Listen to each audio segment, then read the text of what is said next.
Buenos días, estamos de nuevo con el ciclo de conferencias La democracia en Centroamérica, crisis y perspectivas. Esta es una actividad organizada por la sección de Filosofía y Pensamiento de la Escuela de Estudios Generales. La actividad está inscrita en el proyecto de Congreso de Humanidades como actividad en la Vicerrectoría de Acción Social. Y también colaboran con la organización, la Asociación Costarricense de Filosofía, la Asociación Centroamericana de Filosofía y la Red Iberoamericana de Filosofía. Hoy contamos con la generosa colaboración de Edgardo Fonseca Zúñiga de la Universidad de Costa Rica. Él trabaja en sedes. Lo que no me acuerdo es la sede, Edgardo. En la sede del sur, La hace un sede del golpito. sur, correcto, en Golfito, y nos va a presentar la conferencia Un modelo universitario común para Centroamérica, sus encuentros y desencuentros en el sistema político regional desde el desarrollismo autoritario hasta los acuerdos de paz de 1950 al 2000. Edgardo Fonseca Zúñiga es docente e investigador, sí, de la sede del sur de la Universidad de Costa Rica, licenciado en Historia de la Universidad de Costa Rica, estudiante de la Maestría de Historia Centroamericana del posgrado de Historia de la Universidad de Costa Rica. Tiene publicaciones en revistas especializadas de Costa Rica, México y Colombia, y sus áreas de investigación o de interés son la historia de la educación, la historia cultural e historia política a nivel centroamericano. Bueno, entonces le damos la palabra a Edgardo para que nos presente su conferencia. Muchas gracias. Muchísimas gracias, Álvaro. Pues, gracias también a las escuelas generales y a las personas presentes, que nos siguen también en la transmisión en Facebook. Entonces, bueno, a partir de este momento voy a compartir mi presentación para entonces iniciar con esta conferencia. Si puedes Bien, mejorar un poquito el volumen, ok, ahí, ¿escuchas bien? mejor. Excelente. Muy bien, entonces, bueno, como el profesor Carvajal estaba introduciendo, eh, el título de la conferencia es Un modelo universitario común para Centroamérica. Básicamente, entonces, el objetivo principal de la conferencia va a ser justamente analizar cuál es el origen de ese modelo que se concibió como un modelo que integrara a todas las universidades estatales centroamericanas, que nace muy de la mano con el desarrollismo y con todo este proceso de la expansión capitalista después de la Segunda Guerra Mundial. Y bueno, lo que vamos a proponer es observar cómo evolucionó ese modelo hasta el siglo XX, principalmente confrontando el desarrollismo, que se desarrolló de manera autoritaria aquí en Centroamérica, ya lo veremos con detalle, observando después el conflicto centroamericano, la violencia política y las guerras civiles, y finalmente, bueno, ¿qué quedó del modelo ya cuando se implementó el modelo neoliberal estatal económico, ya de la década del 90 en adelante? Y bueno, esta reflexión de esta conferencia se desprende otros proyectos que he tenido acerca de estudios de universidades centroamericanas. He trabajado en la Universidad Centroamericana, la UCA de Managua, y también he trabajado la historia de la Universidad de El Salvador, entonces hay algunas reflexiones. Y también un proyecto que estoy presentando para este año, que se llama Cambio, Resistencia y Persistencia, en la Universidad de Costa Rica, durante la contrarreforma neoliberal. Entonces también, principalmente del estado de la cuestión y del marco teórico, que he trabajado para estos proyectos, se desprende lo que vamos a ver. Y bueno, también de lo que he trabajado para mi tesis de maestría. Muy bien. Entonces, bien, perfecto. Primero vamos a abordar algunos elementos teóricos, como para entender este fenómeno que es la universidad, cómo lo vamos a enfocar en la conferencia y para ver entonces de qué manera se va a abordar. Entonces, principalmente a nivel teórico voy a trabajar con las relaciones universidad-estado, qué propuestas existen sobre cómo se relacionan estas dos instituciones. Aquí entonces lo hago un poco, lo trabajo mucho con el concepto que da Immanuel Ordorica, que es un estudioso mexicano, en su trabajo que tiene sobre la historia de la Universidad Nacional Autónoma de México, el trabajo se llama La disputa por el campus, que también fue la tesis de doctorado en Stanford de este intelectual, y Ordorica parte de la idea que tenemos que concebir o tenemos que tener claro que las universidades en el contexto latinoamericano son entes meramente políticos. Eh, el elemento académico, este elemento intelectualista, evidentemente es parte del quehacer universitario, pero Ordorica lo que nos dice es que tenemos que aceptar que las universidades son espacios políticos, espacios de disputa, espacios en los cuales grupos hegemónicos intentan poner su visión de institución unos sobre otros. Y en esa disputa que tienen las universidades, el Estado, el gobierno se convierte en un ente central porque existe una relación intrínseca entre los objetivos que un gobierno busca para una nación y la instrumentalización que se le da a la universidad para eso. Entonces, tenemos que partir de esa noción. Puerto Rico, entonces, lo que nos invita a reflexionar es que cuando estudiamos a las universidades, la historia de las universidades, siempre tenemos que tener bien en claro cuáles son los actores universitarios y qué relación tienen con los gobiernos de turno. En el caso del trabajo de Autorica, la tesis es magistral, cuando él logra establecer, por ejemplo, la relación entre la UNAM y los gobiernos del PRI, que dan la casualidad son de la época dorada de esta universidad. Eh, entonces, bueno, trasladar un poco de eso para el caso centroamericano, para estudiarlo.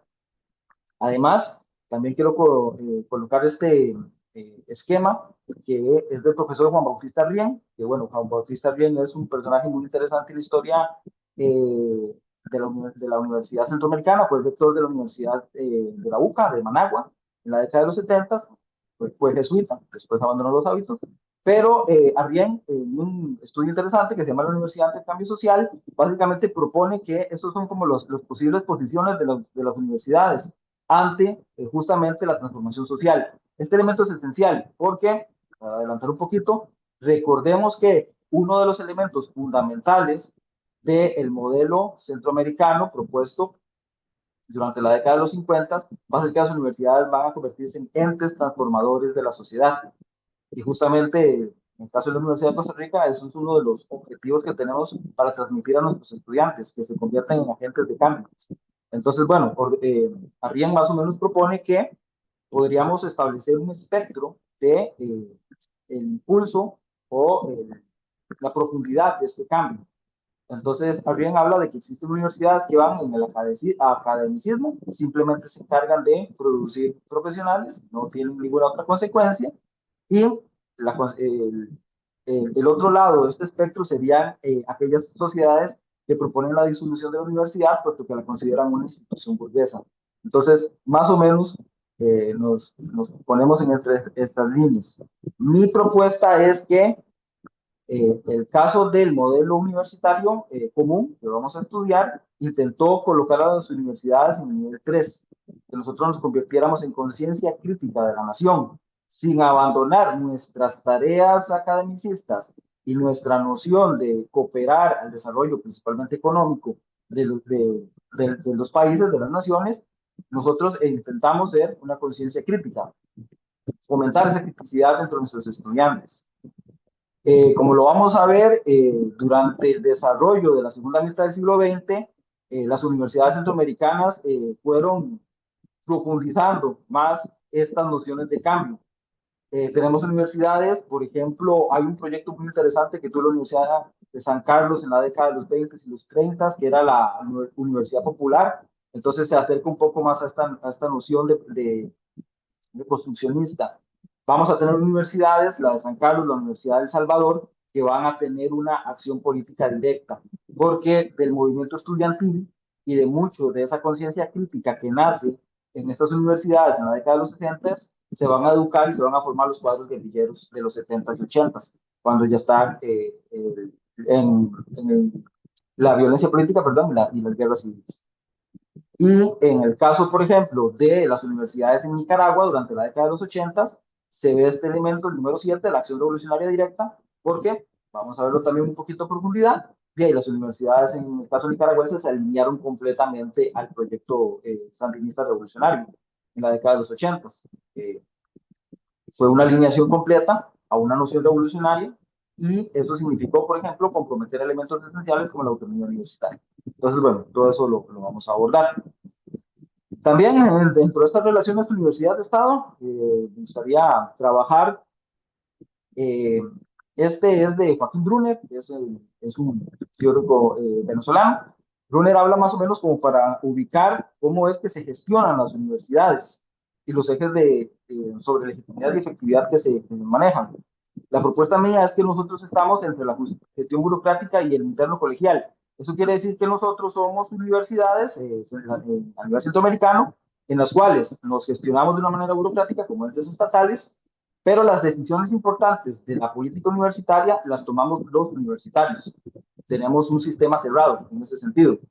El Consejo Universitario, por ejemplo, la rectoría, vicerrectorías, para el caso de la Universidad de Costa Rica, para ponerlo como un ejemplo, estaría entonces dentro de este paradigma que propone Brunner. Seríamos una gestión burocrática y un interno colegial. O sea, eso quiere decir que estamos conscientes de que efectivamente tenemos que responder a necesidades de la sociedad, de la nación, del país, pero esas decisiones finalmente las tomamos al interno de las universidades. Y ahí apelamos mucho al concepto de la autonomía, a la característica de que es la autonomía para realizar eso. Entonces, básicamente nosotros le decimos a las autoridades, a la nación, a la sociedad civil, estamos conscientes de sus necesidades, estamos conscientes pero al final de cuentas las decisiones finales de política universitaria se toman al interno de la universidad.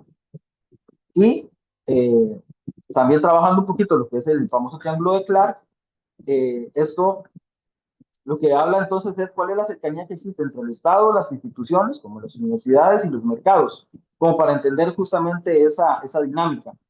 Existen modelos universitarios en los cuales institución y mercado están más cercanos, porque, por ejemplo, entes privados, por ejemplo, financian directamente investigación. Las universidades anglosajonas tienen mucho ese modelo. Nosotros tenemos un modelo más en el cual el Estado es el que permea, por así decirlo, eh, qué es la necesidad que viene del mercado, del sistema económico y transmite eso a la institución. Insisto nuevamente, al final de cuentas la institución es la que termina tomando la decisión de cómo operacionaliza esas necesidades que el Estado le transmite. Así más o menos es nuestro modelo. Entonces, básicamente, eh, eh, colocando estos elementos teóricos que previamente he explicado, la principal el principal perdón, posicionamiento de esta conferencia es que las universidades en Centroamérica eh, obedecen a ciclos de expansión y ciclos de limitación de sus actividades en tanto estuvieron en sintonía o en desencuentro con las necesidades de los gobiernos. Básicamente, cuando el desarrollismo impulsó un sistema capitalista, una modernización económica, que el Estado fue el que la dirigió, las universidades se expandieron, en la década de los 50, 60. Pero cuando las universidades se convirtieron en ejes, en focos, perdón, donde la subversión, grupos críticos al gobierno, hasta grupos guerrilleros, una oposición política en todo su espectro, en todo su espectro, surgió de las universidades entonces más bien se convirtieron en objetivos, en enemigos de los gobiernos centroamericanos. Y es ahí donde se da la expresión mínima, con consecuencias trágicas que, bueno, vamos a analizarlas. Y por lo tanto, entonces esta es la premisa principal. En tanto que los intereses del gobierno y los intereses de las universidades coinciden, las universidades se expandieron. Cuando esa relación se quebró, la consecuencia fue funesta y contextualizado o enfatizado en el contexto de violencia política que lamentablemente ha caracterizado Centroamérica durante prácticamente desde la independencia. Y bueno, finalmente, para un elemento de contextualización histórica, aquí también trabajando un poquito lo que habla Claudio Rama, sobre la evolución de las reformas universitarias centroamericanas. Entonces, básicamente la propuesta es que lo primero que vamos a estudiar, el primer modelo universitario común, integrador, va a estar dentro de esta noción de primera reforma que va a ser heredera principalmente de Córdoba de 1918, que va a haber toda una tradición reformista durante la primera década del siglo XX latinoamericana que se va a consolidar, se va a institucionalizar en los 50 y los 60, que con la década de los 80, el neoliberalismo, las guerras civiles centroamericanas, se va a empezar a formular un segundo modelo, principalmente donde el mercado empieza a tener mayor presencia y empieza también a tener presencia en las instituciones privadas. Y bueno, el tercer modelo no nos dará tiempo de revisarlo en esta conferencia, pero básicamente el Rama lo que propone es que lo que tenemos actualmente, donde la globalización es el elemento central y la internacionalización. Para dar nada más un ejemplo, para ilustrar este paradigma. Por ejemplo, ¿qué es lo que dice el Rama? ¿Qué es lo que legitima ahora las universidades? Los rankings internacionales. Digamos, nuestra universidad, por ejemplo, es parte de esa tendencia. Cada cierto tiempo se publica que estamos en tal posición en un ranking internacional, etcétera. Y es la forma que tenemos ahora de legitimar las acciones universitarias. Eso era distinto en las reformas anteriores que las vamos a explicar. Muy bien, entonces, dado ese contexto teórico, ahora sí vamos a abordar el elemento empírico. Bueno, que vamos a cómo es que se da esta evolución a nivel centroamericano. Muy bien. Entonces, el modelo común nace con el Consejo Superior Universitario Centroamericano, el CESUCA. Este es el actor principal durante la década de los 50 y 60. Hay que contextualizarlo dentro de todo un proceso de integración centroamericano que va a tener expresiones en múltiples ramas. La rama cultural, por ejemplo, CESUCA va a significar eso. Ramas económicas, recordemos el mercado común centroamericano, todo este proceso de industrialización y modernización de las economías centroamericanas. Y inclusive van a haber expresiones, por ejemplo, deportivas, los famosos campeonatos de confraternidad centroamericana que se daban de fútbol, que tuvieron también su expresión máxima en estas décadas, 50, 60.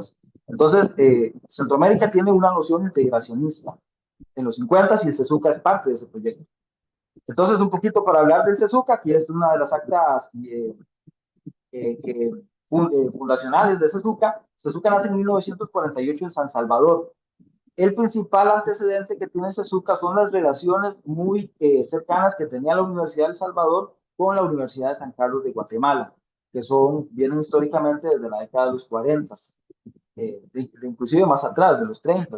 Y también hay un acercamiento muy importante histórico entre la Asociación General de Estudiantes Universitarios Salvadoreños, la GEUS, y la Asociación de Estudiantes Universitarios de Guatemala, la AEU. Históricamente también tuvieron un acercamiento muy importante. Eh, por ejemplo, puntos importantísimos de ese acercamiento fueron coordinar acciones en contra de las dictaduras de los 40 que existían en ambos países. El movimiento estudiantil fue muy fuerte contra Martínez Hernández, el Martinato, en El Salvador, y muy fuerte contra Jorge Ubico en Guatemala, que son eh, dictaduras contemporáneas. Entonces, las universidades centroamericanas habían tenido sus primeros acercamientos, pero en el 48 se consolidan. Aquí es una fotografía en León, Nicaragua, para una sesión del año 1956, perdón, 59, eh, para ilustrar entonces a esta institución. Acá, para dar un nombre, es cuando se elige al doctor Carlos Tulemán Bergeni como secretario del Consejo Superior Universitario, o sea, una figura de muchísimo peso en la historia cultural centroamericana, el doctor Tulemán. Entonces, esa es la plataforma institucional en la cual se empieza a buscar esta noción de integración con CESUCA. CESUCA entonces inicia en la década de los 50 estos esfuerzos y los esfuerzos van a cristalizar a partir de 1957 con las reformas universitarias. Ahorita las vamos a ver con más detalle, pero la primera reforma universitaria que se institucionaliza es la de la Universidad de Costa Rica en 1957, como eh, bueno, impulsada por el rector Facio Brenes, y con Carlos Monge Alfaro como secretario en ese momento de la Universidad de Costa Rica. Ese modelo, esta reforma universitaria va entonces a ser la primera de una serie de reformas que van a intentar entonces sintonizar ese modelo universitario. Después ocurrirá entonces la de la Universidad de El Salvador en el 63, ya la vamos a ver con el doctor Fabio Castillo Figueroa. También va a haber un impulso importante en la Universidad de San Carlos de Guatemala, la Universidad de Honduras, a mitad de los 60, las cuales se empiezan estas reformas, y la que va a marchar un poquito más atrás van a ser las universidades nicaragüenses, que van a consolidar sus procesos de reforma más tardíamente, pero hacia la década de los 60 se tenía una noción de un nuevo modelo universitario que ya ahorita vamos a ver en detalle a qué se debe.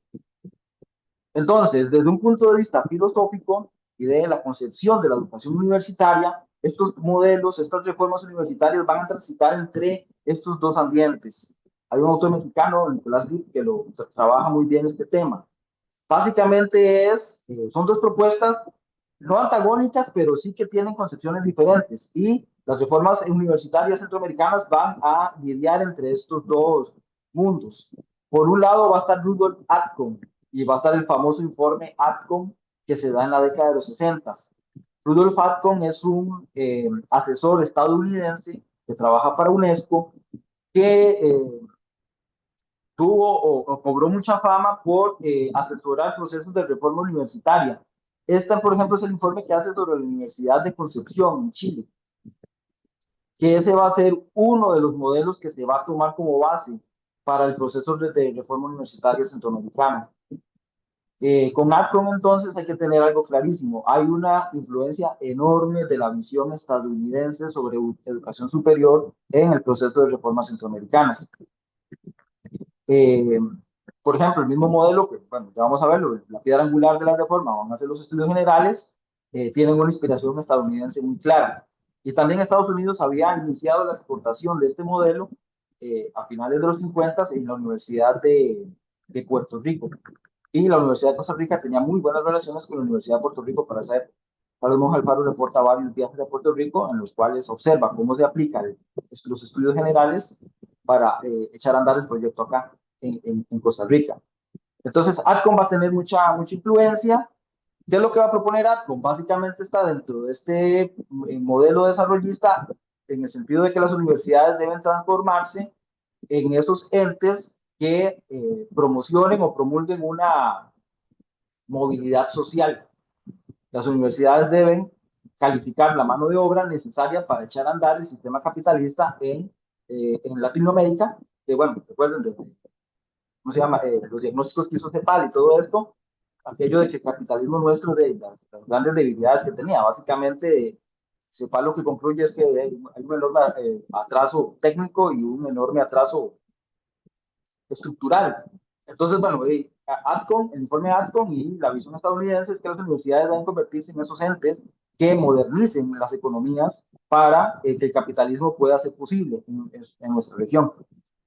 El otro gran autor que está en tensión con esta visión que tiene ATCOM y tiene Estados Unidos es Darcy Ribeiro, es antropólogo y pensador brasileño.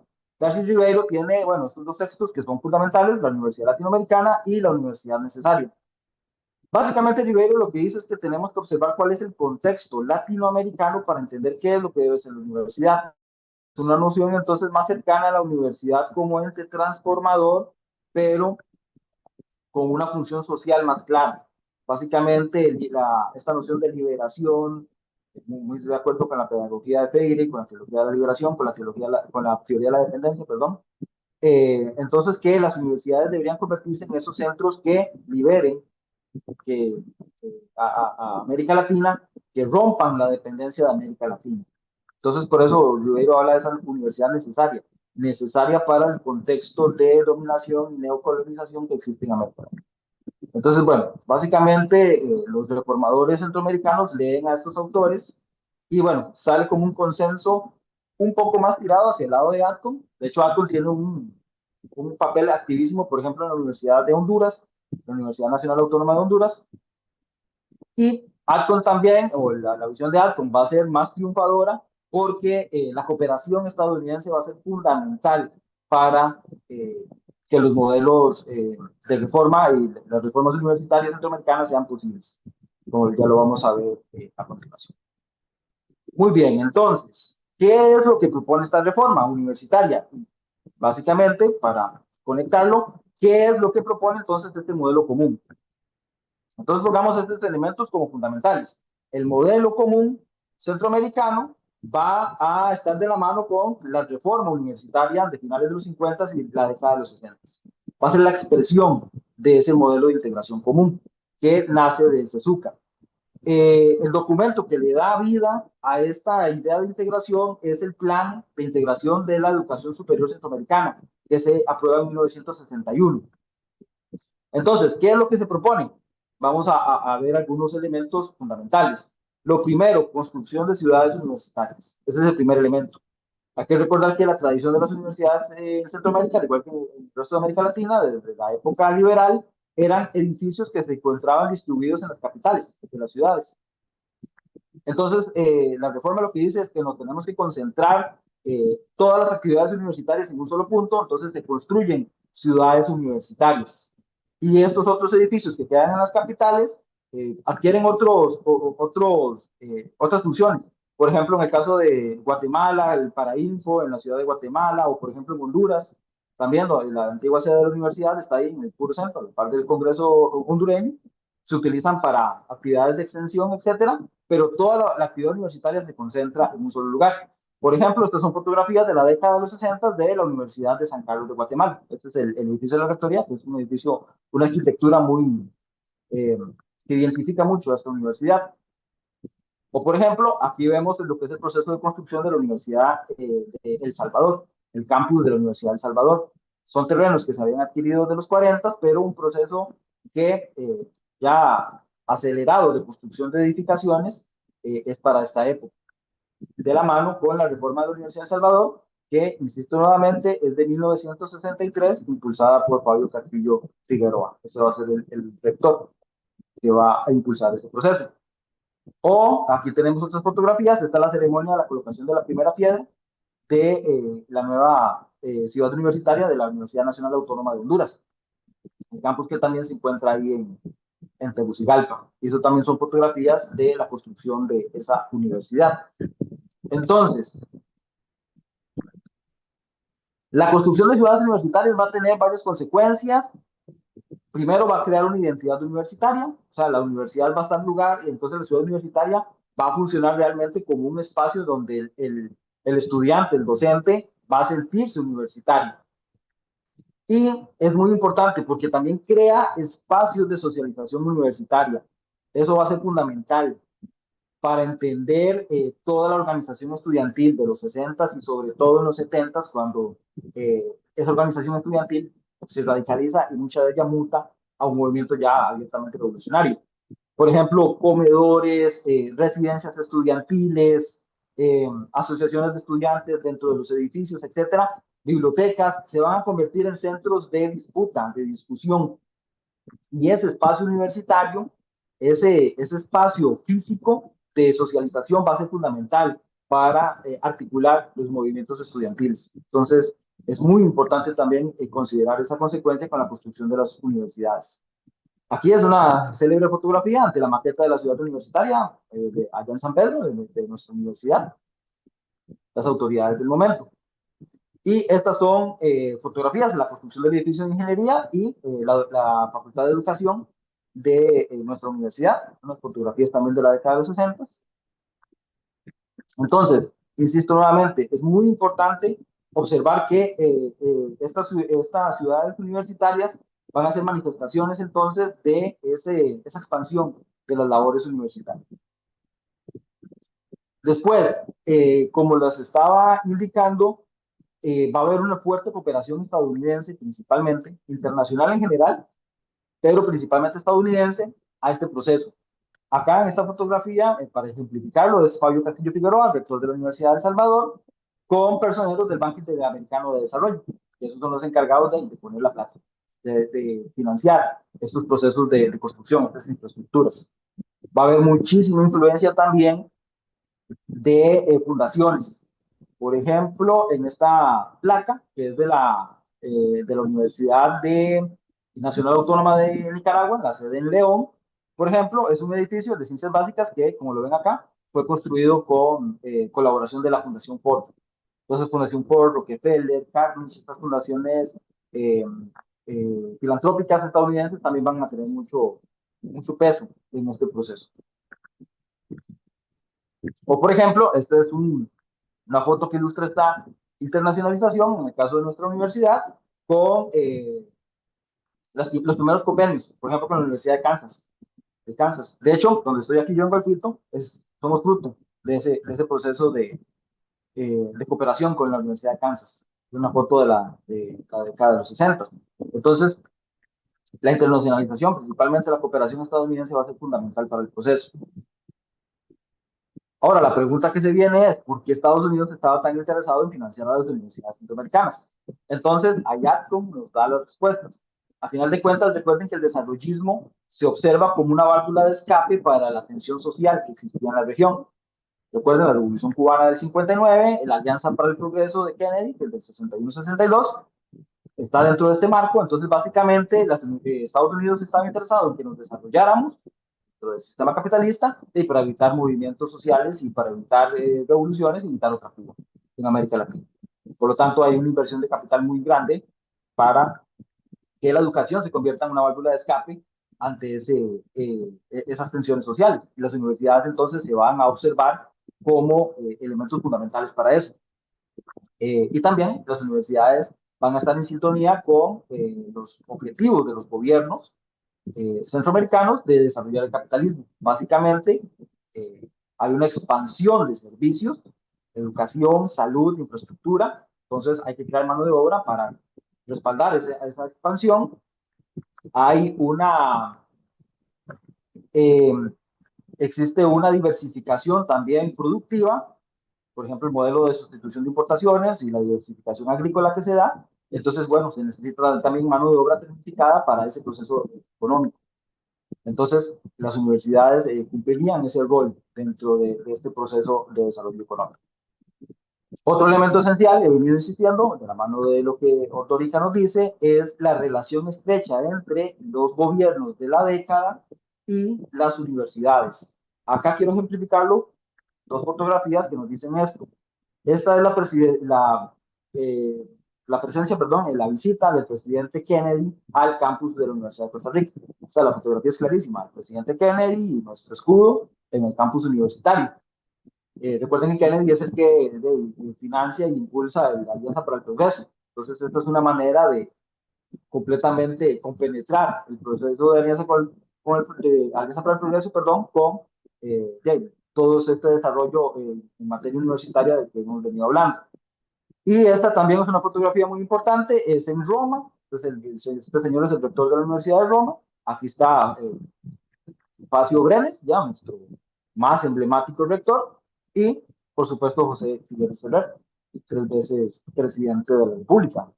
En el caso específico de Costa Rica, por ejemplo, nunca hay que perder de vista que los rectores impulsadores de esta modernización universitaria, perdón, a su vez fueron miembros activísimos del Partido de Liberación Nacional. Parte de esa generación de los 40, completamente anticalderonista, anticomunista, que veían el modelo socialdemócrata, el mejor modelo de desarrollo para el país, y bueno, ahí cuando toman el poder después de la guerra, la universidad se va a convertir en un espacio importantísimo. Entonces, Espacio Brenes, Monja Alfaro, Eugenio Rodríguez, inclusive Durán Ayanegui, ya en la década de los 80, van a ser rectores que van a estar muy en línea completamente con el Partido de Liberación Nacional. Algo parecido va a ocurrir en el resto de Centroamérica, aunque aquí hay que hacer una excepción que me parece muy importante de introducirla en este momento. Si bien es cierto que el Estado se encargó de los procesos de expansión económica, 50 y 60, no hay que perder de vista que fue dentro de un espacio político autoritario. La excepción va a ser Costa Rica. Después de la guerra del 48, se llega a ese pacto de alternancia del poder por vía electoral y el modelo democrático representativo funciona. Pero Guatemala, El Salvador, Honduras, Nicaragua van a presentar gobiernos sumamente autoritarios, unos más que otros. El espectro que estaría más a la derecha sería Somoza, en Nicaragua, la dinastía somocista. Pero aún así, Luis Somoza, de Valle, el hermano mayor de Anastasio Somoza, Luis Somoza, el hijo mayor de Anastasio Somoza García, de Tacho, va a ser el encargado de esta transición. Cuando toma el poder después de que asesinan a su padre en el 57, hasta que deja el poder en el 63. Luis Somoza va a ser el encargado, por ejemplo, de gestionar la Alianza para el Progreso y gestionar el mercado centroamericano. Es un autoritarismo en lo político, pero con esa apertura en lo económico. Igualmente, en el caso de El Salvador, van a ser gobiernos político-militares, del Partido de la Conciliación Nacional, que es el Partido de los Militares, los que se van a encargar también de gestionar esos procesos reformistas y desarrollistas. Guatemala va a tener una pequeña apertura civil en los 60 con Montenegro, pero los militares siempre van a ser el gran protagonista político hasta la firma de los acuerdos de paz. Entonces, hay que tener muy claro ese panorama. Como les dije, con la participación política, este de acá, Fabio Castillo, insisto, el doctor impulsador de la reforma salvadoreña, va a tener también una participación política muy importante, inclusive fue candidato a la presidencia en El Salvador. Y esta fotografía, Mariano Favilós, que va a ser el gran rector de la Universidad Nacional Autónoma de Nicaragua. Y también aquí quiero destacar a este muchachón de aquí, que es Sergio Ramírez Mercado, que va a tener también un papel importante porque Sergio Ramírez también va a ser secretario del CESCO. Muy bien. Y bueno, aquí es la elección de Mariano Favilós, para ilustrar justamente la presencia de todos estos actores sociales, hasta la Iglesia Católica. Insisto, buscando esa sintonía entre las universidades y la sociedad, pues, y los gobiernos. Entonces, básicamente, ¿qué es lo que busca la reforma? En lo académico, formar estudiantes críticos. La criticidad es lo que se va a buscar, superar el modelo napoleónico que buscaba únicamente o exclusivamente formar profesionales, y la reforma lo que va a intentar es que el estudiante que pase por las aulas universitarias, además de tener un título, tenga un compromiso moral con el desarrollo de la nación. Eso siempre se va a entender en términos económicos capitalistas, eso no se cuestiona. Las autoridades universitarias nunca cuestionan la propiedad privada y el desarrollo capitalista. Lo que buscan es que sea un estudiante, un profesional más comprometido con el desarrollo de la nación en un sentido más solidario, buscando más inclusión, mayor crítica del gobierno, crítica de la realidad nacional, etc. Ejemplos concretos, por ejemplo, aquí que la Universidad Nacional Autónoma de Honduras, eh, las ciencias sociales, por ejemplo, van a tener un impulso enorme en los 60 en las universidades centroamericanas porque van a ser plataformas eh, van a ser las ciencias que van a dar esos insumos para entender la realidad nacional.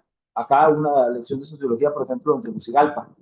Eh, entonces van a tener un gran impulso estas ciencias, las ciencias sociales. Por ejemplo, Rafael Mengíbar Lavín, para dar un ejemplo, economista, va a ser rector de la Universidad de El Salvador, va a ser de los primeros en proponer el origen de la desigualdad salvadoreña, trabajos de la década de los 60, para dar el nombre de un universitario. Entonces, bueno, se busca esa criticidad y el centro, el núcleo, el corazón para formular, para fomentar esa criticidad en el estudiantado van a ser los estudios generales, que desde el 57 se aplican en Costa Rica y así van a ir evolucionando en el resto de universidades. Por ejemplo, en El Salvador en el 63 se van a conocer como áreas comunes. La idea entonces era que el estudiante tuviera unos años de fogueo en ciencias sociales, ciencias básicas, filosofía, humanidades, arte, para desarrollar esa conciencia crítica en estas ramas, antes de entrar propiamente a carrera. Entonces, bueno, eso va a tener consecuencias que ahorita vamos a analizar. Como les dije entonces, estudios generales, esta fotografía de principios de los 70 ilustra muy bien ese elemento. Estudios generales se va a convertir y las facultades de humanidades se van a convertir en los corazones, en los centros de esas reformas universitarias. Por eso, por ejemplo, el profesor Fabio Gutiérrez, el doctor de la Universidad de Costa Rica, por eso él afirma que el tercer Congreso Universitario fue más bien una contrarreforma, porque una de las consecuencias más funestas, afirma este autor, es que eh, eliminó la Facultad de Humanidades, bueno, de Ciencias y Letras de la Universidad de Costa Rica. Y bueno, quedamos siendo una escuela, estudios generales. Entonces, el elemento esencial de la reforma lo eliminó el tercer Congreso Universitario. Pero bueno, estas facultades de humanidades, facultades de ciencias y letras eran el corazón de ese proceso porque justamente se observaba que ahí era donde nacía esa criticidad. Y bueno, como les dije, aquí hay otra fotografía de Macio Brenes, ahí mostrando, esto es en la facultad de generales, justamente en el edificio de la Escuela de Estudios Generales, en la inauguración, y observando entonces esa relación o esa sintonía con el gobierno local, con el gobierno de turno. Y otro elemento fundamental en los 50 y 60 es que las universidades se convirtieron también en centros culturales importantísimos. Acá quiero dar con estas tres portadas ejemplo de eso. Esta es la revista Alero, que se empezó a publicar a finales de los 60 en la Universidad de San Carlos de Guatemala, una universidad, perdón, una revista ligada a un grupo artístico intelectual que se conocía como la Brigada Otto René Castillo, nombre del poeta, y bueno, digamos, con una enorme criticidad de los acontecimientos del elemento político en Guatemala. Y estas dos revistas que nacen en la Universidad de El Salvador, La Pájara Pinta, que va a ser el espectro principal, la plataforma principal de difusión del pensamiento de la generación comprometida, Roque Dalton, Roberto Milpo, Manlio Argueta, esos importantísimos intelectuales salvadoreños, y la revista La Universidad, de la Universidad de El Salvador, que también en los 60 va a ser dirigida por Ítalo López Vallecillo, gran poeta también de esta generación comprometida. Entonces, las universidades también van a convertirse en este espacio. Muy bien, entonces aquí ahora sí, pasamos a la década de los 70 y vamos como el segundo objetivo específico de la conferencia. Que hay que entender que la relación esta se quebró a finales de los 60 y inicios de los 70 por varios factores que, bueno, vamos a analizar aquí algunos. Como les dije, las universidades se convirtieron en espacios culturales importantísimos, pero esos espacios rápidamente se mutaron a espacios de ya una radicalización política. Acá, ejemplo de la Universidad de San Carlos de Guatemala. Estos son murales que hace el pintor Ramírez Amaya a principios de los 70, que ya tienen, más allá de una criticidad, tienen un elemento completamente revolucionario. Por ejemplo, este que es parodiando la famosa cerveza gallo, entonces que la sangre es el sabor de Guatemala. Entonces hay una crítica enorme. Son murales que estaban en la universidad. Estos, por ejemplo, se encuentran actualmente en el edificio de arquitectura. Y es una crítica muy fuerte de lo que es el desarrollo universitario, porque básicamente lo que habla es como cuando el universitario logra su título, y ahí lo que hace es reproducir esa opresión sobre el pueblo. Y es una opresión que, por cierto, viene siendo patrocinada por Estados Unidos. Recuerden, hay una criticidad muy grande sobre toda la cooperación estadounidense en la década anterior y que el sistema lo que hace es reproducir entonces esto. La universidad, a final de cuentas, es una maquinaria para reproducir opresión. De poner eso en la misma universidad tuvo sus consecuencias. Insisto nuevamente, en la Universidad de San Carlos de Guatemala, entonces hay una efervescencia política que tiene consecuencias en el movimiento estudiantil. Esto son pancartas en edificios universitarios, ahí en Guatemala, y ya hacen menciones directas a acciones estatales. Aquí principalmente ya el uso de la violencia por parte de los gobiernos guatemaltecos. Y esta de acá es en la Concha Acústica, que se encuentra también en la Universidad de San Carlos de Guatemala. O por ejemplo acá una tradición como la huelga de Dolores, que es un desfile bufo que se hace el viernes antes de Semana Santa, el viernes de Dolores. Es una tradición que viene desde principios del siglo XX en Guatemala. Rápidamente se convierte ya también en una denuncia política.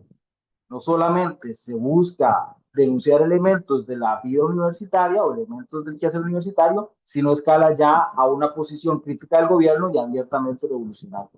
Igualmente, este es el Parainfo de la Universidad de San Carlos de Guatemala, lo que antiguamente era el edificio de medicina.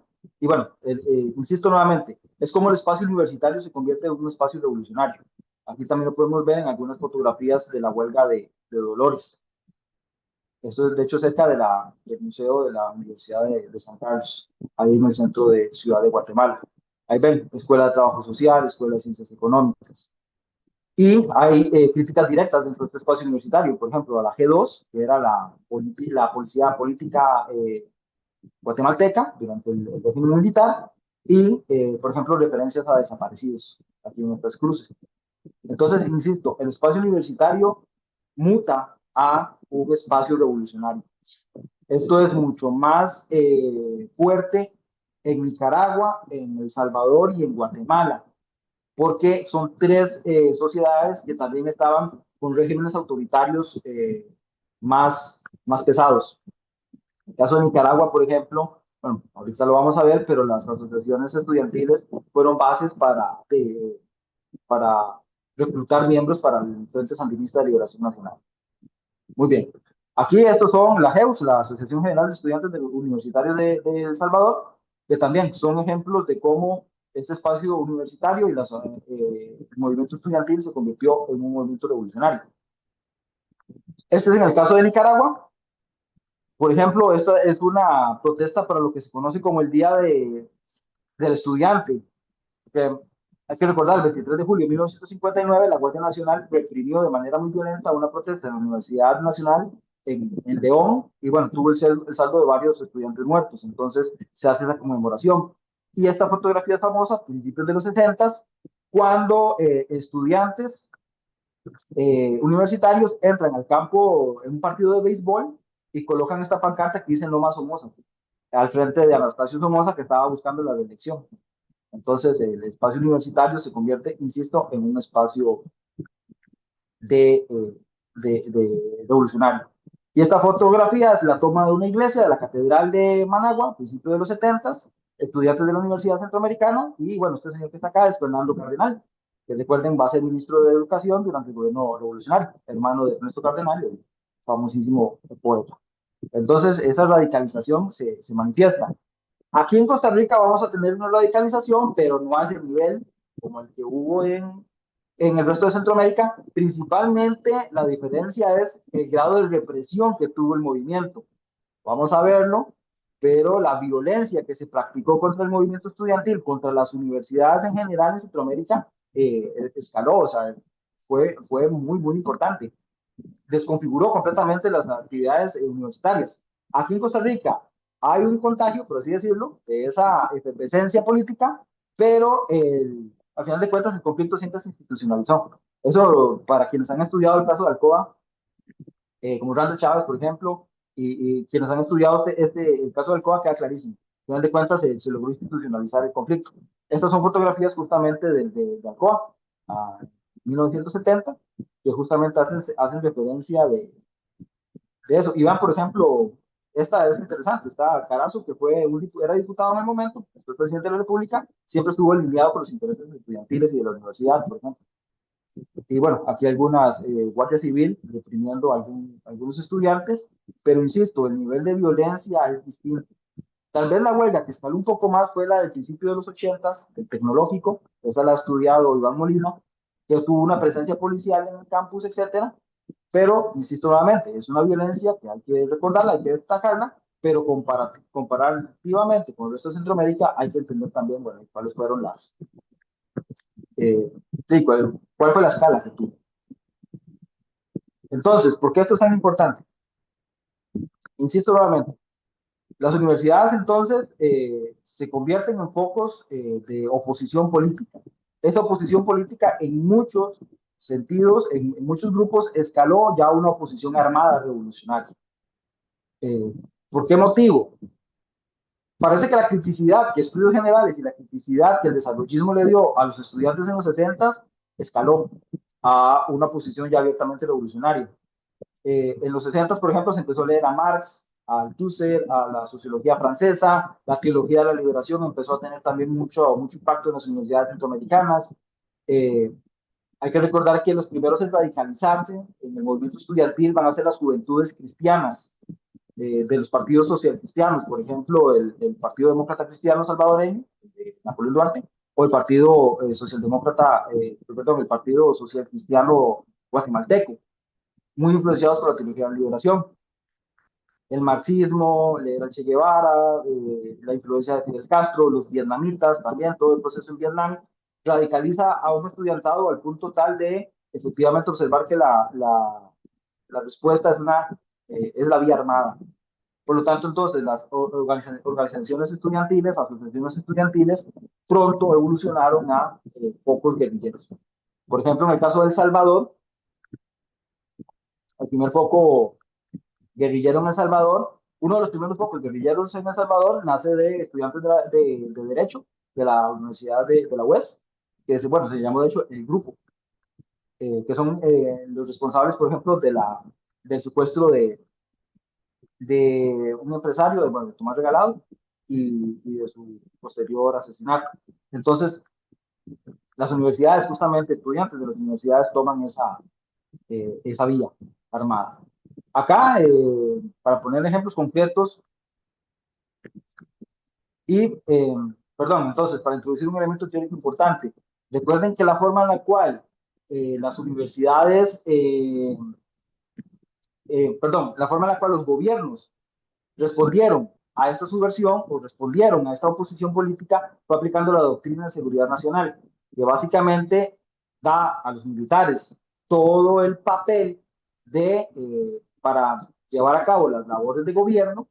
Se considera que el comunismo es un enemigo interno eh, que se encuentra permeando todas las capas sociales, y un elemento fundamental de la doctrina de seguridad nacional es que ataca no solamente a quien es, sino a que se le parece. O sea, el ataque iba tanto dirigido a grupos que efectivamente estaban armados, opositores que querían derrotar al gobierno, como a aquellas instancias que eran opositoras al gobierno, pero no necesariamente tenían este discurso radical armado. La represión de los gobiernos centroamericanos fue igual para todos, pues sumamente violenta. Guatemala y El Salvador son los ejemplos más claros de esa violencia indiscriminada. Entonces, donde se oliera que había una oposición política, inmediatamente la acción del ejército, la acción militar, la acción policíaca era devastadora. Entonces, eso significaba no solamente arrestar a quienes sí estaban en grupos guerrilleros o grupos subversivos, sino a colaboradores, familiares, a cualquiera que estuviera dentro de esa red. Las universidades, por lo tanto, en su conjunto, sufrieron y fueron objetivos de los gobiernos militares centroamericanos dentro de ese esquema de doctrina de seguridad nacional. Acá hay ejemplos concretos. Esto es en el caso de la Universidad de El Salvador, perdón, de Guatemala, de los USAC. Acá está Olivero Castañeda, que fue un dirigente de la EU, la organización, la Asociación de Estudiantes Universitarios, que fue asesinado en 1978. Esta es la ficha que se encuentra o que elaboró el cuerpo de detectives en agosto del 78. O sea, la policía que se encargó de vigilar y seguir a este estudiante universitario. Esta se rescata del archivo histórico de la Policía Nacional, que se recuperó ahí en Guatemala. Entonces el cuerpo de detectives justamente buscándolo. Y esta fotografía que también se rescata del archivo histórico de la Policía Nacional es cuando se identifica al objetivo y se le coloca encima una cruz, indicando que es el objetivo a eliminar.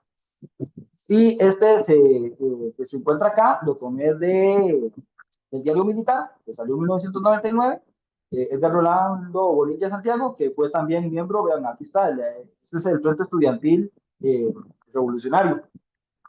O sea, un estudiante universitario, entonces, identificado dentro de un archivo policial. Este diario militar es concretamente de objetivos que fueron eliminados. Y lo otro importante, la acción directa de los militares, por ejemplo, esta es la intervención de 1985 de los militares en la Universidad de San Carlos de Guatemala. O sea, acatear la universidad, a considerarla un espacio de subversión, y se justificaba, por lo tanto, su intervención. Y este es un comunicado del Ejército Secreto Anticomunista, grupo ya, eh, un escuadrón de la muerte. Recuerden, los escuadrones de la muerte, prácticamente los guatemaltecos son los que lo inventan, no es una invención guatemalteca. Este escuadrón de la muerte es un comunicado que lanzan a la opinión pública, en el cual vienen detallados miembros de la comunidad universitaria como objetivos de ese escuadrón. En el caso de la Universidad de El Salvador, eh, está la intervención de 1972, toda esta época dorada de la Universidad de El Salvador que venimos hablando sobre con el desarrollismo y la reforma, se trunca de manera violenta en el 72 cuando los militares entran, porque la radicalización universitaria escaló demasiado, a un punto tal que, por ejemplo, los universitarios, los estudiantes, eh, y, fundaron, por así decirlo, crearon tribunales para juzgar el compromiso de los profesores y se encargaron eh, de despedir profesores de la universidad. Entonces, hubo una desorganización tan grande que los militares, esa fue la justificación para que los militares entraran y a controlar la universidad. En 1977, nuevamente, los militares entran y controlan la universidad directamente a través de algo que se conoció como el CAPUES, el Consejo de Administración Provisional de la Universidad de El Salvador. Y lo más recordado por la memoria universitaria salvadoreña es la masacre del 30 de julio de 1975. Una marcha estudiantil buscando autonomía fue emboscada por el ejército cerca del edificio del Instituto de Seguridad Social salvadoreño. Y bueno, hasta el día de hoy no se sabe cuántas personas murieron, porque muchos de los cuerpos nunca fueron hallados. O sea, hay personas que aún están en listas de desaparecidos. Entonces hay una violencia enorme. Otros ejemplos de esta violencia estatal, por ejemplo, este es el libro amarillo de 1985, en el cual también se ubican objetivos militares. Aquí, por ejemplo, está Fabio Castillo Figueroa, el rector de la universidad, ¿verdad? Con una estrella. Porque Fabio Castillo fue parte del Partido Revolucionario de los Trabajadores Centroamericanos, que fue una de las organizaciones que formaron el Farabundo Martí de Liberación Nacional. O, por ejemplo, acá, en esta fotografía, que se encuentra Mario, Mario Lungo Uclis, el L52.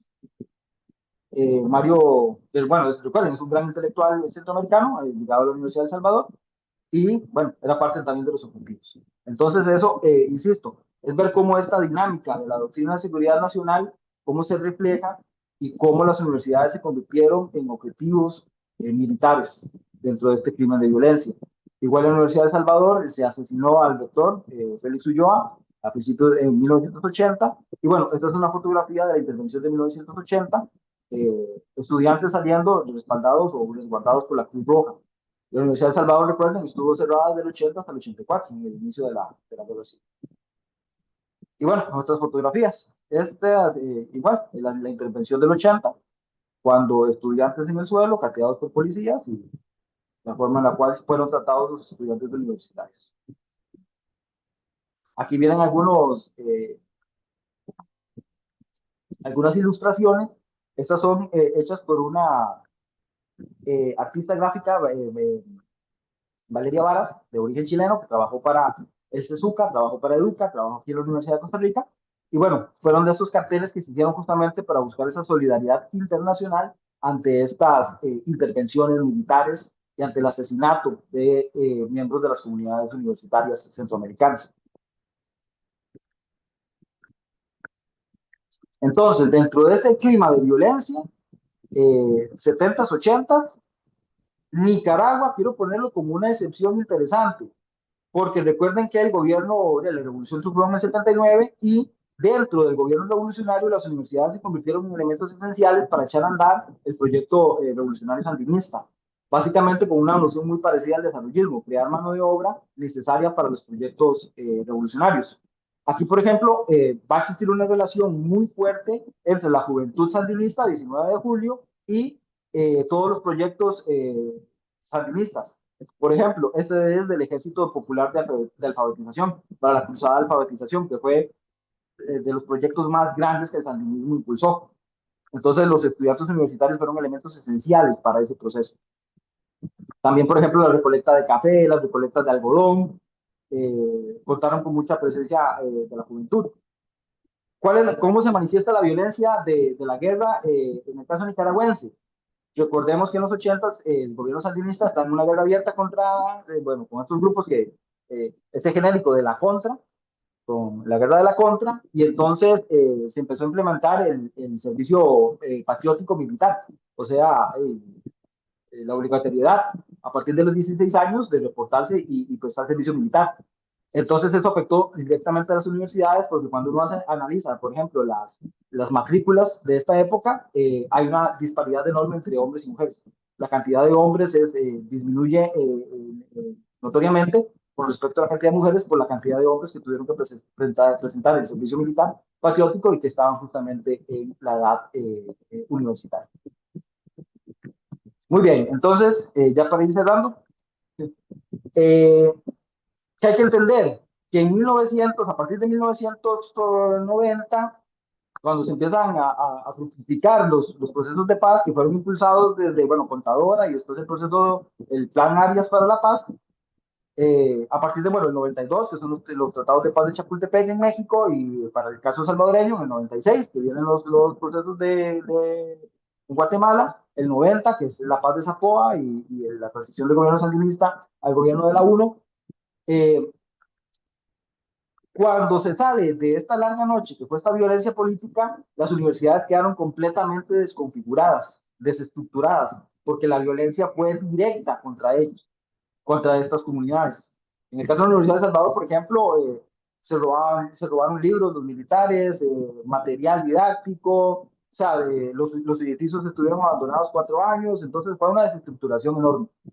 ¿Qué es lo que ocurre? Pues, es la propuesta que tengo, que la implementación inmediata del neoliberalismo, recuerden que el neoliberalismo, bueno, aparte de ahí, es la respuesta para manejar la crisis del 80, económica, inclusive el gobierno sandinista en sus últimos años aplica pues, programas de ajuste estructural, en los 90 se consolida el neoliberalismo como el modelo único estatal. Entonces eso significó una recuperación muy lenta de las universidades.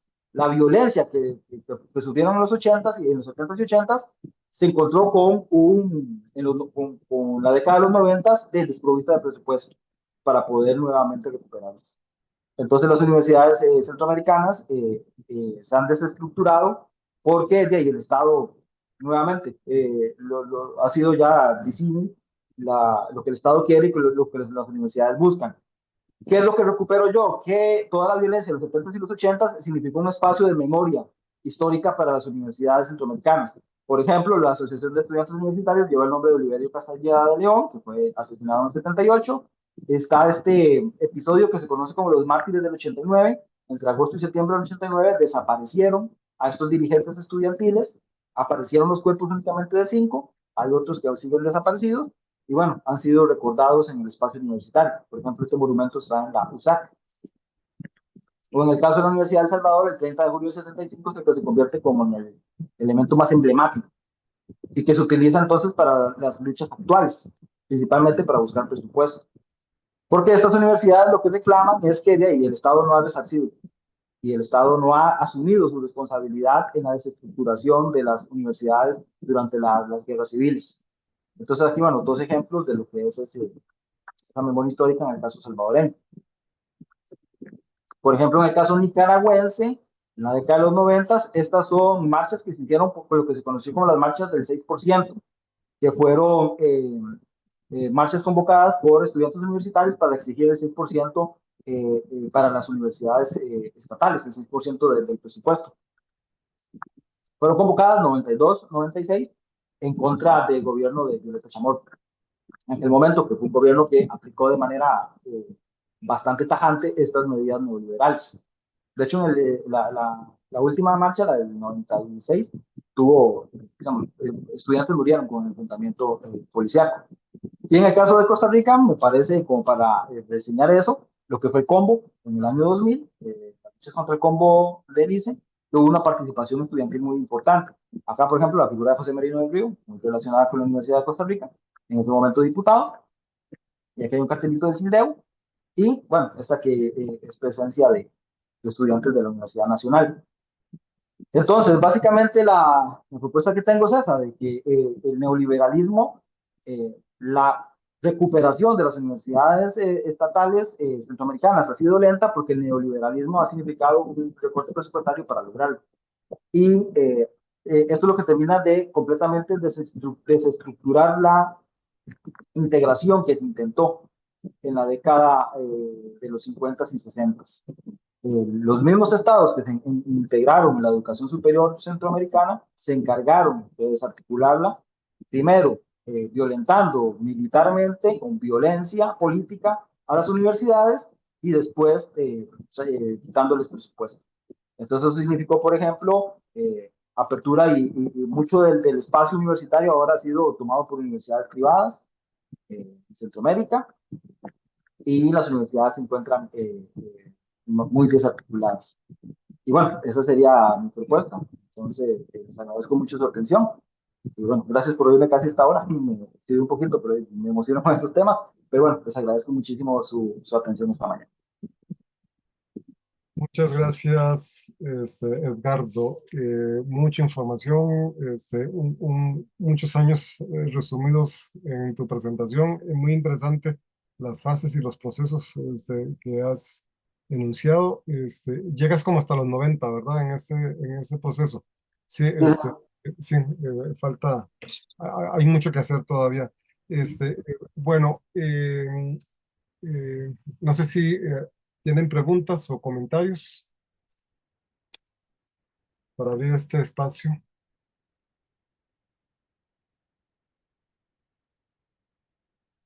Vamos a ver si hay algo en el Facebook. Si no, yo ahorita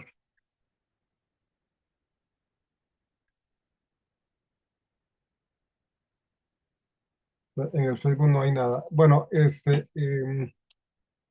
sí hay ese espacio de articulación es como una década, un poco más de una década, Edgardo, digamos, esta etapa de conflicto, digamos, que se da ahí, desde los 80 más o menos hasta los 90, 20 años. Ujú. Sí, más o Sí, menos, sería sí, recuperarse de 20 años, digamos, es complejo, ¿verdad? Para las universidades. De hecho, las escuelas de filosofía en las universidades son muy pequeñas, ¿verdad? Tienen pocos profesores y tienen pocos estudiantes admitidos y en carrera, ¿verdad? Y pasa, bueno, salvo tal vez la Universidad de Costa Rica, que tiene ahí algunas estrategias para conseguir estudiantes. Todas las demás se ven con dificultades, ¿verdad? Y probablemente así pasa con otras unidades académicas, en donde el número de profesores y de estudiantes es escasa. Sí, el otro asunto, el SUCA, ¿qué papel cumple el SUCA en todo esto? Porque lo has mencionado, ¿verdad? Eh, Supuestamente un espacio de articulación y demás, pero que no, bueno, en algunos momentos funcionó para temas de ciencia y tecnología de desarrollo, ¿verdad? Pero en otros temas como que no, bueno, tiene una base de datos y tiene otras cosas, pero yo no sé, ¿qué papel cumple ahí el SUCA? Y luego, bueno, aunque hace falta, hay ya como 30 años más de historia de las universidades, ¿cómo ves el estado actual, digamos, de las universidades? Ujú. ok. Sí, claro, claro. Bueno, con lo referente al Zucca, el Zucca, eh, fue exitoso en tanto estuvo dentro de una política integradora más grande Ujú. que los estados centroamericanos estaban dispuestos a firmarla y apoyarla. Entonces, el Zucca en los 60, en 50, 60 es un actor importantísimo, eh, pero se desarticula completamente con esas intervenciones militares. Sí le digo que falta estudiarlo. De hecho, digamos, dentro de lo que tengo ahí proyectado para más adelante, lo tengo en el tintero, es justamente cuál fue la respuesta de Sesuca ante tanto. Sí, he encontrado, por ejemplo, esta exposición de Valeria Varas, me pareció muy interesante, buscando esa solidaridad internacional, que eran campañas que financiaba Sesuca. Pero, digamos, universidades que estuvieron 4 años cerradas, como en el caso de la Universidad de Salvador, estudiantes, profesores que fueron exiliados o asesinados. Eh, me escucho bien, ¿verdad? Pero es que creo que... Sí. Sí, ok. Eh, estudiantes que fueron asesinados y fueron... profesores que fueron exiliados, etcétera. O sea, habrá que ver qué tan tajante o qué tan fuerte fue el posicionamiento de Sesuca ante esa denuncia. El otro actor que me parece que sería importante también estudiar es a la Unión de Universidades de América Latina, igual, que estaba en México, para ver qué posicionamiento tuvieron. Yo he encontrado, por ejemplo, telegramas, cartas de solidaridad, este tipo de cosas, pero denuncias completas, por ejemplo, las denuncias ante el Comité de Derechos Humanos, ante el Corte Internacional de Derechos Humanos, etcétera, las han hecho las universidades a título propio.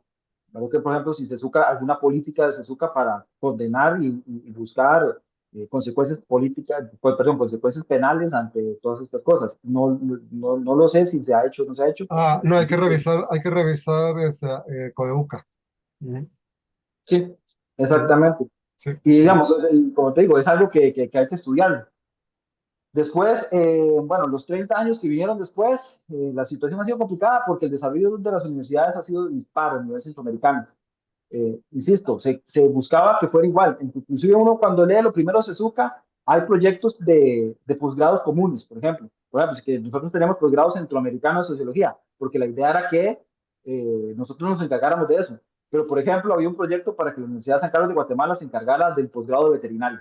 Entonces, que estudiantes centroamericanos fueran allá a estudiar. O sea, era un proyecto académico muy interesante, pero bueno, se desarticuló por lo que acabamos de ver en la conferencia y no se ha recuperado. Digamos, la Universidad de Costa Rica, por ejemplo, en materia de investigación, en materia de administración, inclusive el presupuesto, ha tomado una ventaja que hay que señalarla.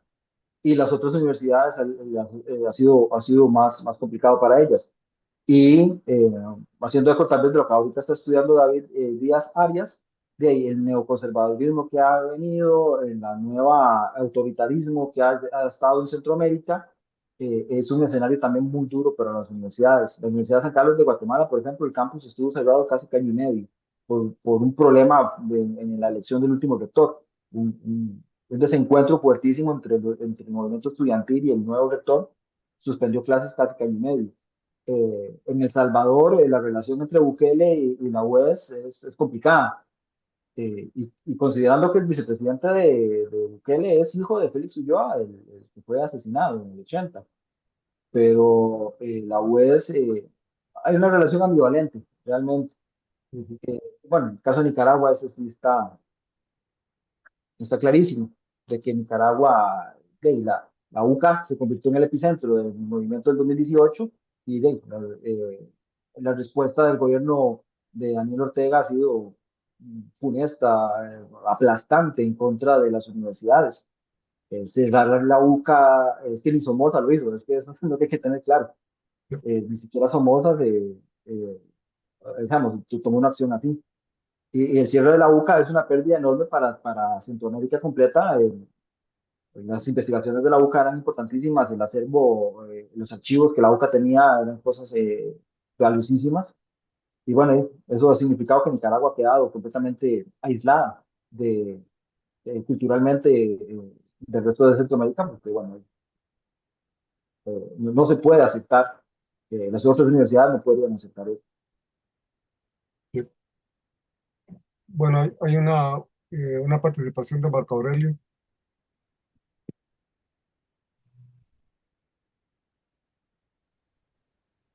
Marco, Hola, buenos días, Buenos Álvaro.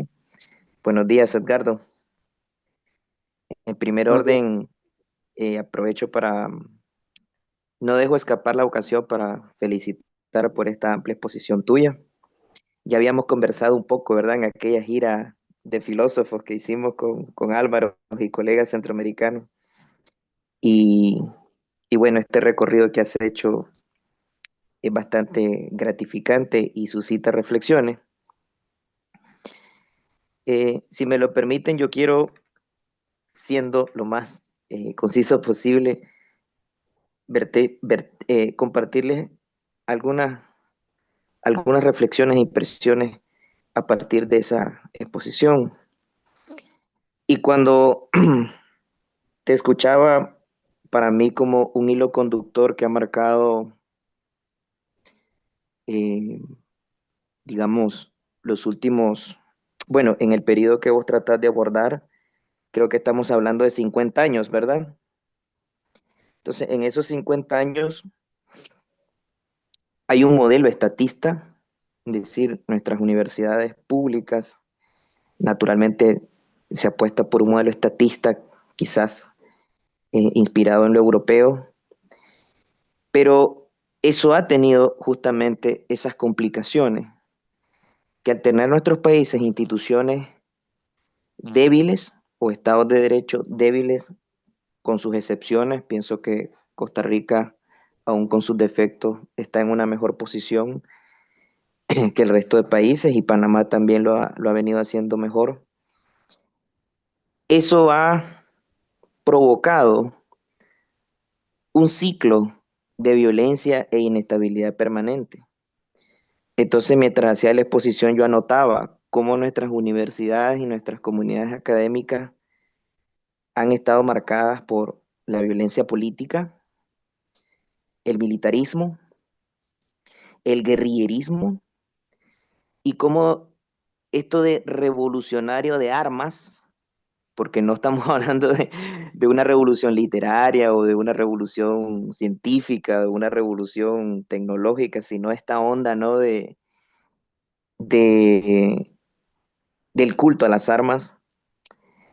Entonces, provoca, por un lado, una radicalización estudiantil, quizás de ideologías venenosas, ¿verdad? O ideologías incitadoras a la violencia, pero ya sabemos que desde un punto de vista utópico o romántico o iluso. Y por otro lado, como bien lo expusiste, una persecución estatal implacable. Escuadrones de la muerte, la doctrina de seguridad nacional, y eso ha provocado, o provocó, perdón, los crímenes de lesa humanidad que se han venido documentando y que es gracias a la memoria histórica que también lo mencionaste. Entonces, yo dejo esa primera reflexión de esos 50 años porque espero, anhelo y comparto este ideal que pienso es realizable, de que lleguemos a un punto en nuestros países centroamericanos, nuestras universidades centroamericanas, donde tengamos ciertas condiciones aceptablemente, perdón, ciertas condiciones de estabilidad, de paz positiva, de no violencia, que no significa que no hayan tensiones, que no significan que no hayan contradicciones o crisis, pero que no desemboquemos de nuevo a lo mismo, ¿no? A este ciclo de violencia y de tragedia, para que ahora las revoluciones sean literarias, científicas, tecnológicas, profesionales. ¿Cuándo tendremos nuestra propia ilustración? ¿Será posible que tengamos nuestro propio renacimiento, como América Latina, como Centroamérica? ¿Verdad? Y eso requiere de ciertas condiciones de estabilidad.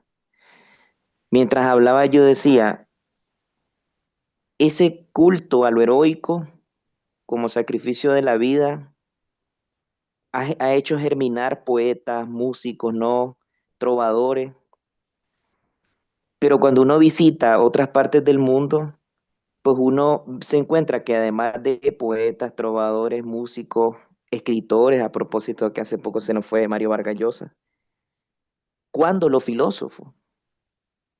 ¿Cuándo germinaremos también grandes ingenieros o grandes informáticos, ¿verdad?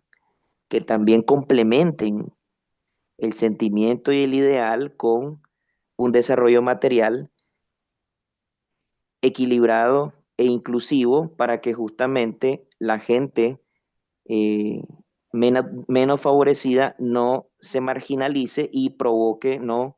Lo que tú ya relataste, ¿no? Se desemboque en todo eso. Y yo pienso que también debemos de salir de esas narrativas del enemigo interno, que también lo mencionaste. Yo veo que el enemigo puede ser el comunismo, pero también el neoliberalismo. Es como que a veces, ¿verdad? Eh, bueno, las cosas no han funcionado porque hay un comunismo en las universidades. Bueno, las cosas no han funcionado porque el neoliberalismo, ¿verdad? Está manejando los hilos. Entonces, yo creo que a veces necesitamos un poquito más de colmillo, tal vez, o colmillo investigativo, o navaja investigativa para cortar un poquito más, delimitar un poquito más y dar como un diagnóstico distinto, pues, para que salgamos de esa polarización o de esa radicalización que insististe mucho. Ahora yo quiero aterrizarte rápidamente a algunas precisiones interesantes con Nicaragua. Em, con mucho respeto porque no tengo el bagaje investigativo del expositor, pero sí fui representante estudiantil, viví los acontecimientos del 2018 y también estuve en la CIDH denunciando las violaciones a la libertad académica en las Américas. Y es rápidamente lo siguiente, em, que no te escuché, lo mencionaste. En Nicaragua, la autonomía universitaria la decreta Luis Somoza de Baile en 1958, 40 años después de la reforma de Córdoba. Luis Somoza, como en la dinastía, era civilista, era militar por, digamos, instrucción del papá, pero un ingeniero agrónomo de vocación civilista y reformista. De hecho, se le considera que ese pequeño lapso del somocismo fue más o menos incluyente y más o menos pacífico, ¿verdad? A pesar de que se dio la masacre del 59 en la que fallecieron 4 estudiantes, vos la mencionaste. Pero es interesante que este hombre tuvo la visión de incluir, perdón, de crear la Universidad Nacional Autónoma de Nicaragua en el mismo decreto, promulgar la autonomía universitaria y darle autonomía de tal manera que fuera un personaje muy importante para los nicaragüenses, el doctor Mariano Fiallo Gil, el magnífico rector, que empieza toda una generación de autonomistas, ¿no? Y de ahí viene Alejandro Serrano Caldera, Sergio Ramírez Mercado, el doctor Ernesto Medina, que creo que lo conocen, ¿verdad? Y que curiosamente, eh, con el correr de los años, al día de hoy, ellos ahora se han puesto de acuerdo de que esa era con Somoza, escúchese bien, que ya sabemos que fue una dictadura militar, con la dinastía de los Somoza, obviamente a partir de Luis, fue la época de oro de la autonomía universitaria en Nicaragua. No lo estoy diciendo yo, estoy citando a quienes vivieron eso y que hoy reflexionan. ¿Por qué digo esto? Y tal vez comparto algo que ojalá con tu espíritu investigativo ahondaras más. ¿Por qué digo esto? Porque en realidad el sandinismo ha sido un enemigo de la autonomía universitaria. Y esto te lo voy a justificar rápidamente. Bien mencionaste que las asociaciones estudiantiles en Nicaragua llegaron a un punto en el que utilizaban recursos universitarios y hacían propaganda que estaba prohibida en los recintos universitarios, estaba prohibida por ley, en favor del Frente Sandinista. Y se reclutaran, o sea, se volvió una plataforma, el FER, para reclutar estudiantes que fueran a ser guerrilleros. Pero para el sandinismo, la autonomía universitaria no era un fin en sí mismo, era un medio. Cuando ellos tomaron el poder, y a partir de los 80, y aquí inclusive entre los nicaragüenses, en la literatura, en el acervo investigativo nicaragüense, hay poca documentación de esto. No hay registro de si en realidad, de cuánto, perdón, no hay registro o investigación que dé cuenta cuánto fue la asignación presupuestaria del gobierno sandinista a las universidades o si las cumplió. No se sabe.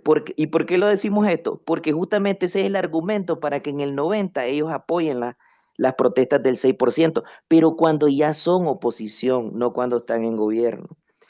En los 80 se entendía que como la revolución ya había triunfado, ¿para qué autonomía universitaria?